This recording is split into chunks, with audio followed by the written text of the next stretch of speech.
So I will now introduce our next speaker, who, if you've been at Roguelike Celebration long enough to come in person, you've probably met a longtime attendee of Roguelike Celebration. Hi, Andrew. Hi, Alexei. It is great to actually have you speaking, and not just attending and giving us your presence as a member of the larger Roguelike Celebration community. But you are a software product executive, former video game studio head, published board game designer, and you're here to talk about combos, which is something near and dear to our heart. Yes, and thank you for the intro, Alexei. It's been a great 8 years, and I don't know. I hope we can keep this. I know we can keep this subculture going for another 80 years. I hope we can keep the conference going for another 80. It's one of the best ones I attend every year. Cool. All right. Thank you, everyone, for coming to Roguelike Celebration and to this talk. A brief introduction to start. I'm Andrew Cedotal. I'm a product executive and occasional game designer. I'm currently working on Design Life, which lets people use procedural generation to make their homes beautiful. This talk is all about combos. First, we're going to formalize a definition of comboness, centering on the notion that combos are definitionally non-obvious. Next, we'll go over the expanding self-improvement space available to the median person alive. Then, we'll go through some biographies of people who have excelled in their fields, looking at how their careers can be viewed through the lens of combos. We'll also consider the notion that high comboness paths to success will be increasingly common as this self-improvement space expands. Finally, we'll look at how the parallels between combos and the expanding space of real-world self-improvement can be used to achieve experiential goals in game design. Part 1, a definition of comboness. Most of us intuitively know what a combo is, or at least we think we do. It's when you get two different upgrades in a game that happen to go well together, right? But let's try to get as precise as possible and see where that precision takes us. Let's start with a first draft formal definition of combos and refine it until we get to something that agrees with our intuitions.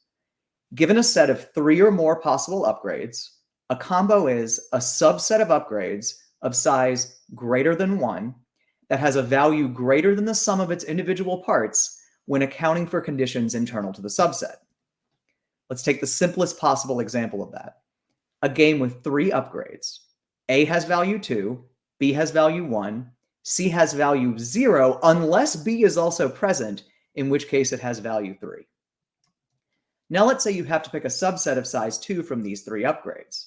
The values of each possible set are AB is 3, AC is 2, BC is 4. Now, this game probably is not fun unless you're at the Candyland cognitive stage. But more importantly, this definition and example don't actually reflect how the term is used colloquially by game players and game designers.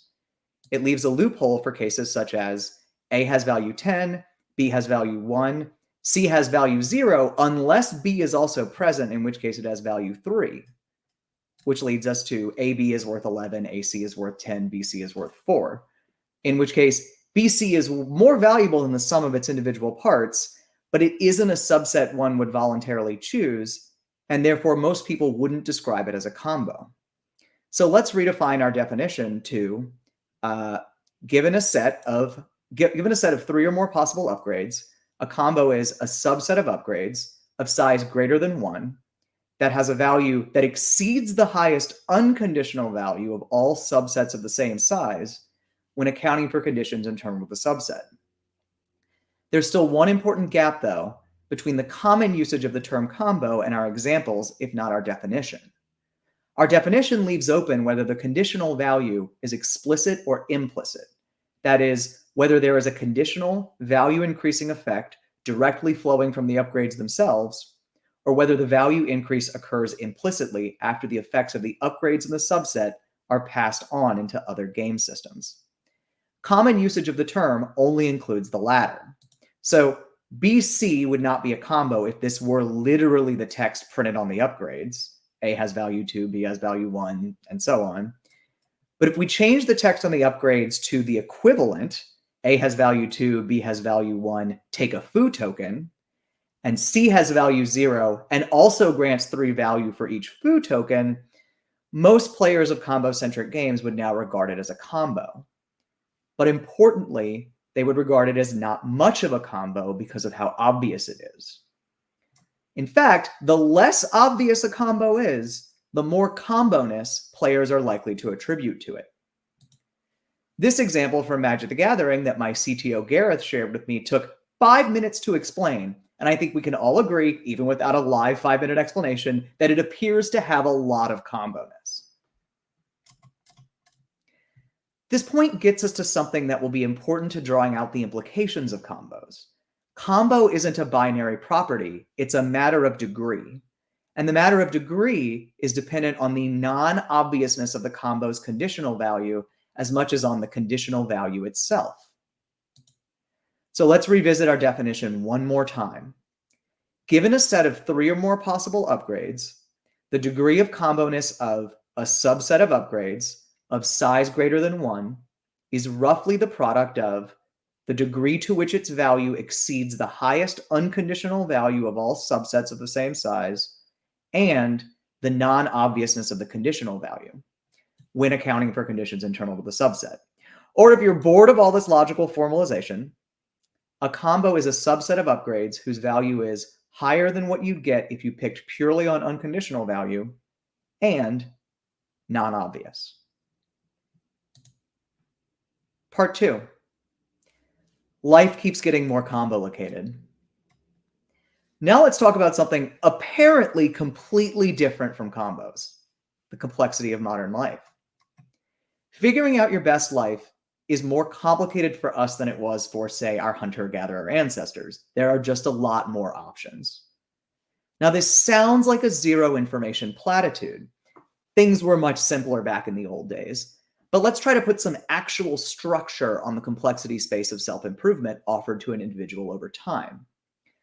Obviously, we know that the best way to understand global human history scale trends is with a shamelessly Stuart Brand-esque diagram. Wow, that is a lot of stuff. Look, some areas of self-improvement do go away over time. Most people in the audience today don't have to worry about crop selection or stabbing things with spears. However, the general trend is that individuals have to worry about more and more self-improvement areas over time. And the number of areas people have to worry about isn't the only thing that's increasing. I'd argue that the complexity of the option space within each area has also been increasing over time. God forbid you be an incoming college freshman in 2024, in which case you'd have to answer most of what humans have had to answer throughout human history, along with all of the following. Of the thousands of types of work you could do, which are going to have their wages and prestige rise or fall due to technological trends? What about the additional hundreds of types of work that might emerge in the next 50 years? Is it worth moving to an unbelievably expensive global hub city just for some hazy notion of connections and cultural development?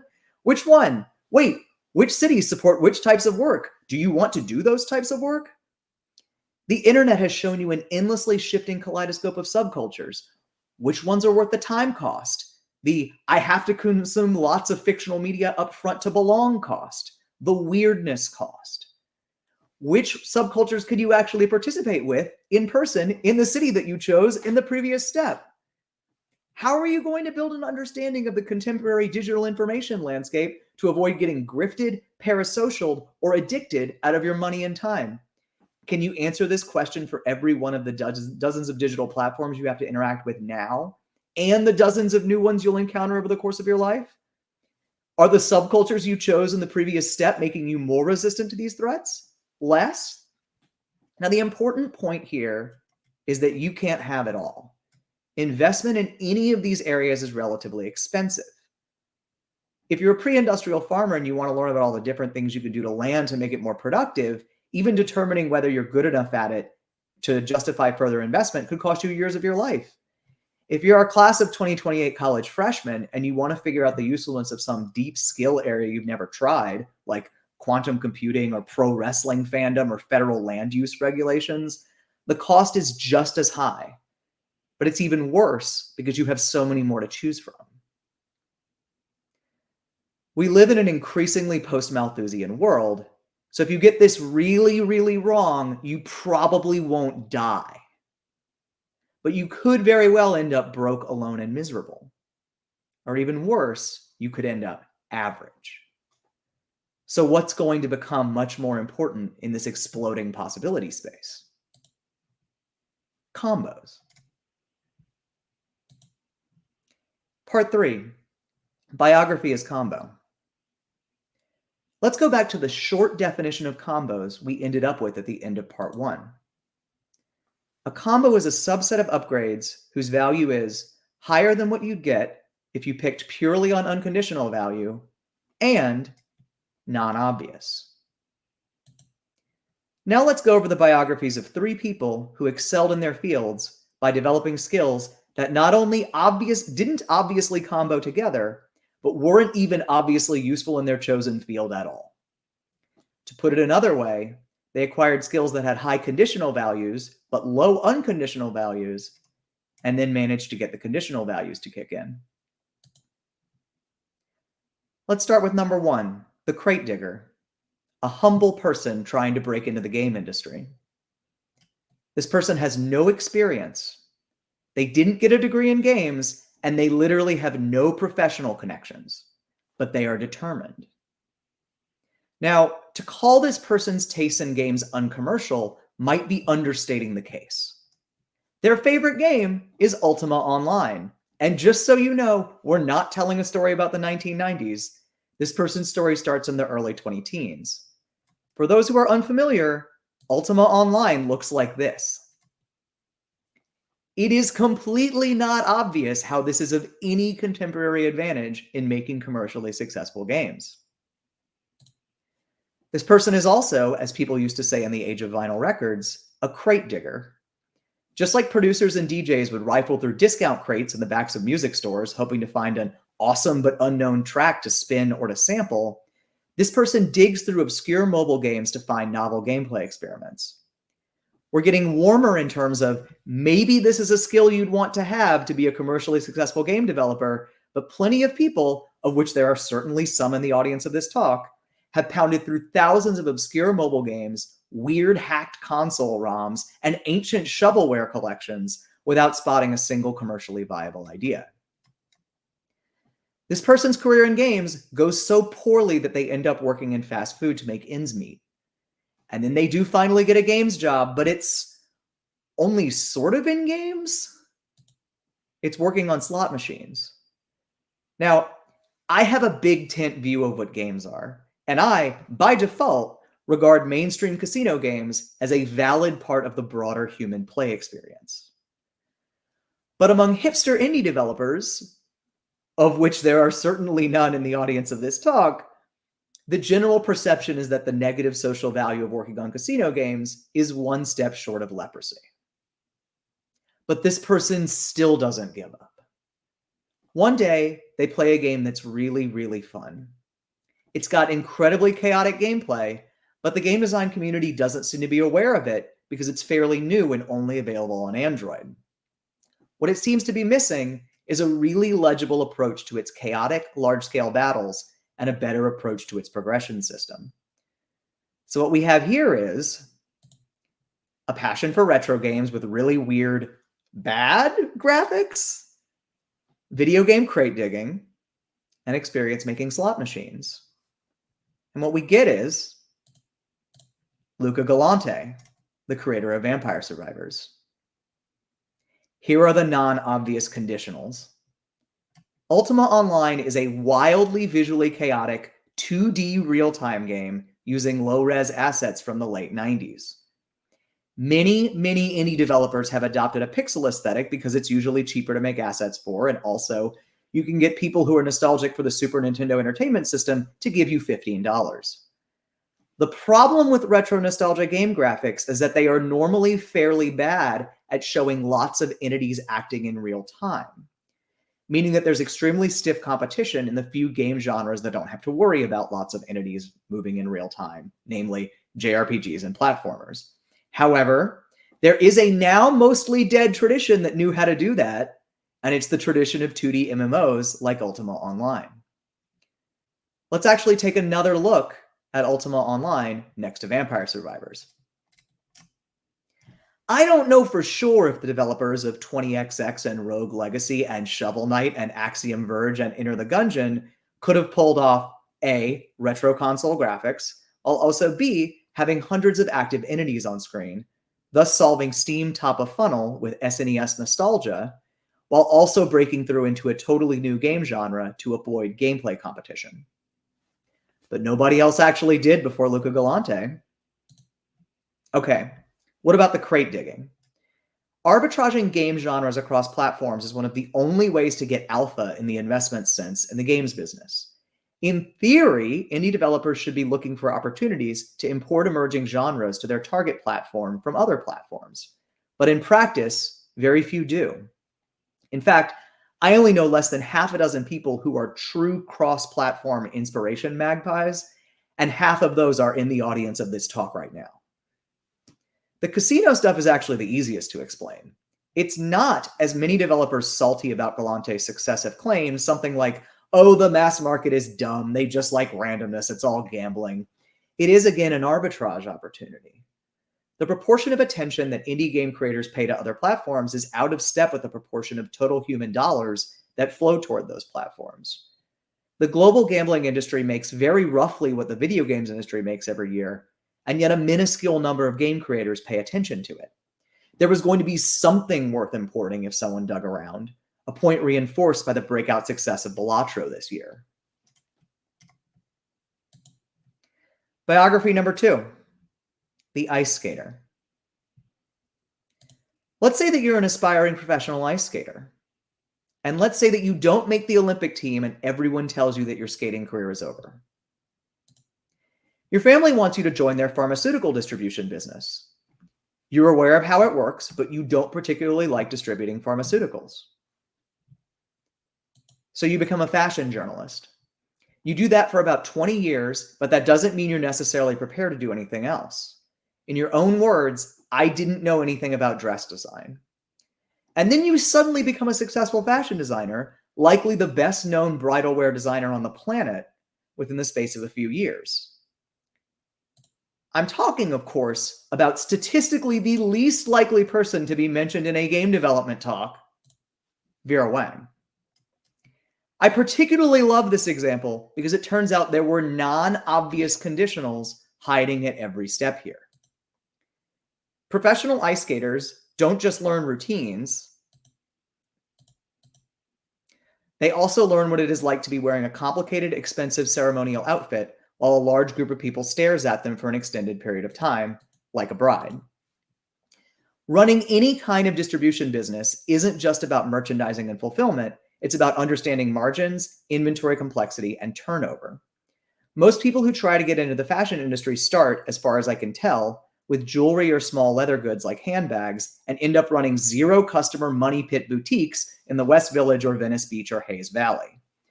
When asked by the Harvard Business Review why she chose bridal as her beachhead market, Mrs. Wang replied, "My father identified that as an opportunity. He didn't work in the garment industry, but he was a businessman, and he saw that bridal came with lower risks. It had low inventory, few fabrics at a time, and since people will always want to get married, a steady stream of customers." Journalists don't just learn how to write and edit, they also learn what gets coverage and what doesn't. When was the last time you heard about a celebrity's wedding dress where the design house was mentioned and it wasn't by Vera Wang? Biography number 3, the military intelligence archivist who invents shark repellent. Let's say that you're an archivist working in military intelligence. You're really, really good at filing and people know it. You know where all the spies are. Then one day you get assigned to a really weird project. Sharks are eating sailors, specifically your sailors. If they were eating enemy sailors, that would not be a problem. Someone has to keep track of all the chemical compounds that scientists are dumping into water to see if the sharks run away. You use your skill at keeping track of the spies to keep track of all the different chemical mixtures that they're trying and precisely how they're being blended. And the project works. You and the team invent a shark repellent that remains standard military issue for decades. Then you get married and move to France. Most of your friends are fellow American expats. You discover a small circle of people who are willing to dig into the culinary culture of your adopted country, but importantly, they're not in any rush. They're amateurs like you, and they're willing to learn the basics from scratch, even if it takes a decade. So what we have here is the ability to keep track of an enormous number of cards with similarly structured information, experience managing shark repellent R&D, and a social circle enthusiastic about cultural arbitrage. And what we get is Julia Child? The evidence that Julia Child was pursuing a non-obvious path was that she even looked like a bad bet to the experts.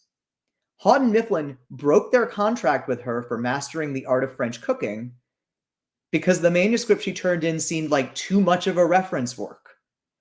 Something that might have been written by a professional archivist, maybe? But it turned out she was onto something. According to her biographer, the publication of Mastering the Art of French Cooking instantaneously changed the entire American cookbook industry, leading more cookbook publishers to place emphasis on clarity and precision away from the chatty and sometimes sketchy style that had typified American cookbooks. So I'll admit that I deliberately picked underdog stories here, but I picked underdog stories where the underdogs succeed not only through sports movie style grit, although all three of our subjects certainly had plenty of grit, but because they acquired and exploited a non-obvious combination of skills. Now, there are certainly people who excel in their fields by following a straight and predictable path. Note that I didn't pick anyone like Stephen Sondheim. If you're already learning composition from Oscar Hammerstein as a young child, then your life might make for an interesting story, but it will not be interesting due to Comboness. My contention is, if, as we explored in this previous section, the possible space of self-improvement is increasing at an increasing rate, then more and more success stories are going to look like these three. Years of work acquiring apparently unrelated skills, followed by a turn where the skills might be coming together into something greater, but it's going to take years of high-risk commitment to find out. If more and more people are going to be living this way, or at least trying to, then more and more people are going to be feeling like the primary struggle of their life is searching rather than, well, struggling. Part 4, what combos evoke. As noted at the beginning, this talk is not going to argue that games make you better at life. Sure, I pointed out some ways in which life is sort of like games, but the point here is not that you should play games with combos to get better at your professional and personal endeavors. I am pretty sure that Vera Wang has never played Magic the Gathering, and I can guarantee you that Julia Child never played Vampire Survivors. So why did I bother going on and on about how real life has dynamics that sort of look like combos? It's because I'm about to make an argument in the opposite direction about how to make games evoke life. Games, like any media work portraying a stream of events, work through a cycle of anxiogenesis and anxiolysis. This is a fancy way of saying that they create anxiety and then they make it go away. You're familiar with this notion if you've heard of rising tension and falling tension in literature, or if you've ever diagrammed out gameplay loops. Now, if you want to be able to create anxiety and then take it away, you need a structural understanding of your audience's anxieties. As a very simple example, I will now show you a page of text with F, come see me written on it. Some of you are likely having anxiety flashbacks right now. But if our hunter-gatherer ancestors saw this, they would, I would guess, have no reaction at all. Now I'm going to show all of you an image of a savanna during a drought. Most of you would not have an immediate reaction of anxiety, but again, our ancestors might remember a particularly desperate dry season and feel a deep-seated dread. Importantly, if you want your work to have an impact on your audience, it must be strongly anxiogenic. It doesn't matter if your intent is to force people to gaze unflinchingly at the unpleasant realities of life or to make the most narcotically escapist work possible. In the first case, the irritant won't be consumed without the relief, and in the second case, the sense of relief is in direct proportion to the irritant. A big pearl needs a big grain of sand. So if you want deep reactions of any sort out of your audience, you need to be able to evoke deeply. As far back as we're able to peer into the history of human storytelling, narrative has mostly involved a hero who has a relatively well-defined goal and just needs to stick to it. The archetypical hero's journey is full of refusals of the call, obstacles, temptations, fearful challenges, etc. Structurally, it's a single highway with some off-ramps, and the struggle is about not being weak or stupid or short-sighted enough to take the off-ramps. And this made sense for a world where the primary economic virtue by a long shot was just accept commonly held virtues and then work hard at them. But in our increasingly combo-centric world, this overwhelming tide of superficially viable options is the core anxiety source for more and more people. If you want to create work that appeals to those people, you need to understand how to evoke those anxieties in them and then how to evoke relief. Our time here is far too limited to examine every possible design decision involved in an upgrade system and also elucidate each one's effects on anxiogenesis and anxiolysis. So we're going to look at just one, constructed upgrades versus drafted upgrades. Very broadly, in constructed upgrade selection, the player has perfect knowledge of which upgrades they'll be able to take, whereas drafted is the opposite. Now, in their pure forms, these two approaches to upgrades push the player toward a different relationship with combos. I'm going to make a Goldilocks argument here. Neither strongly constructed nor strongly drafted are as anxiogenic or as anxiolytic as a balanced combination. Think of the experience of engaging with a game in pure constructed mode. You're reading the skills wiki or poring over card databases. Whenever you want to hop back into the game, it's there.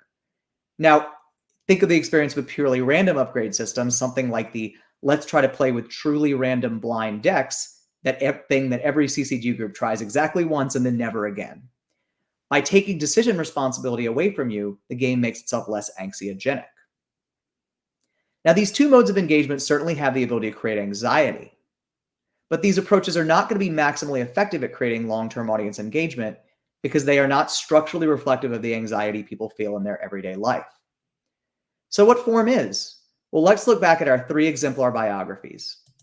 Within the subset of existing self-improvement areas that were opened up to each of them by chance, they had at least some control over how and how much to invest in each one.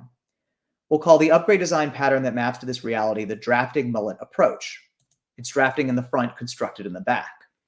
To use Soren Johnson's terminology of pre-luck and post-luck, the skill areas that are available at all are subject to pre-luck, and then player decision determines the allocation of upgrade points within them. And of course, games with this structure exist. The seemingly omnipresent 3-pick-1 format of roguelite upgrade systems is popular because it's a simple and elegant way of achieving the drafting mullet.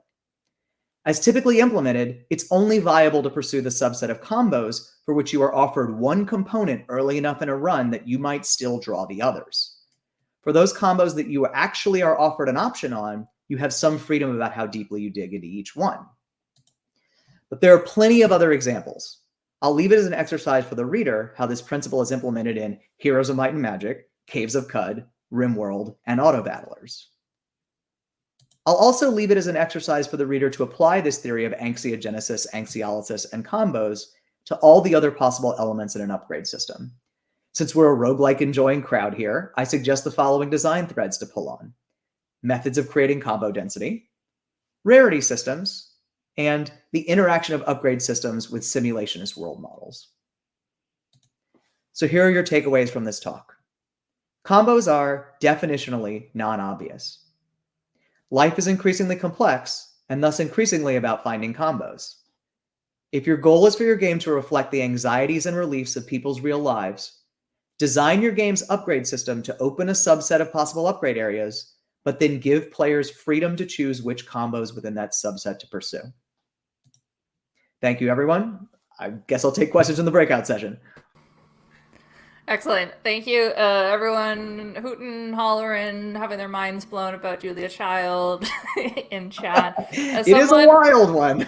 Who also literally is in the process of quitting my games job to take a sabbatical to pursue my other skills. This talk came from me personally. So I was about to say, like, what kind of combo type lifestyle would it say if you got a degree in moral philosophy?